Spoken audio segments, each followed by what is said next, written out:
पिछले दिनों करण जौहर के चैट शो कॉफी विद करण का 10वां एपिसोड रिलीज हुआ। इस एपिसोड में गेस्ट थे सैफ अली खान और शर्मिला टैगोर। अलग अलग वजहों से इस एपिसोड की चर्चा हो रही है। एक धड़ा ट्रोलिंग में भी लगा हुआ है। यहाँ शर्मिला टैगोर से उनके मशहूर बिकिनी शूट पर बात की गई। विच शूट? Bikini shoot. 1960 के दशक में जब शर्मिला ने बिकिनी पहनकर फोटो खिंचाई तब इस पर भारी विवाद हो गया था। शर्मिला ने बताया कि उनके शूट के बारे में संसद तक में सवाल उठाए गए। सबको लगा कि वो जनता का ध्यान आकर्षित करने के लिए इस तरह की चीजें कर रही हैं, मगर असलियत बिल्कुल ही अलग थी। करण जौहर ने शर्मिला से कहा कि वो उनके मशहूर बिकिनी फोटो शूट पर बात करना चाहते हैं। करण ने बताया कि बिकिनी में शर्मिला की फोटो खींचने वाला कैमरामैन तक झिझक रहा था, क्योंकि कोई भी नहीं चाहता था कि शर्मिला की वैसी तस्वीर खींचे।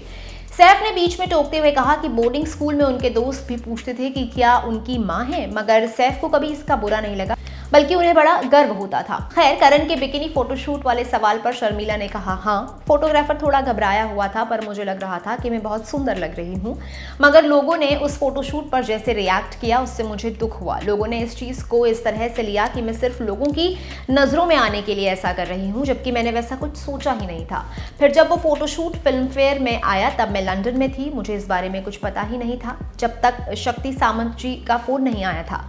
शक्ति जी ने मुझसे कहा कि क्या आप जल्दी वापस आ सकती हैं, यहाँ पर काफी खराब चीजें हो रही हैं। उन्होंने कहा कि अगर तुम्हें लोगों की नजरों में रहना है तो उसका ये तरीका नहीं है।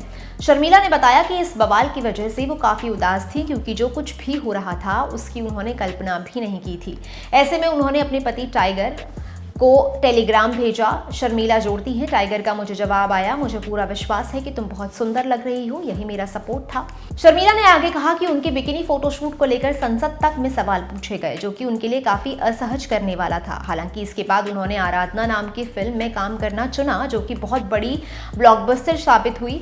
शर्मिला बताती है कि आराधना उनके समय की RRR थी। उस फिल्म के बाद किसी को उनका बिकिनी फोटोशूट याद नहीं रहा। कॉफी विद करण के इसी एपिसोड की वजह से करण जौहर और सैफ अली खान को ट्रोल किया जा रहा है। शो में एक मौके पर शर्मिला पुत्र मोह शब्द का जिक्र करती हैं, मगर इस शब्द का मतलब ना करण जौहर को पता था ना सैफ अली खान को। इसलिए जनता उन्हें ट्रोल कर रही है कि ये लोग हिंदी फिल्मों के एक्टर और डायरेक्टर हैं और इन्हें इतनी भी हिंदी नहीं आती। खैर, शर्मिला टैगोर ने 1959 में आई सत्यजीत रे की फिल्म अपूर संसार से अपना फिल्मी करियर शुरू किया। तब वो सिर्फ 14 साल की थी। ये बांग्ला फिल्म थी।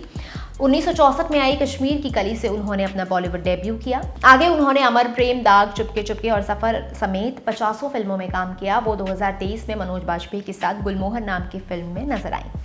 ये जानकारी आपके लिए जुटाई थी मेरी साथी मेघना ने। मैं हूं गरिमा, आप देख रहे हैं ललन टॉप सिनेमा। शुक्रिया।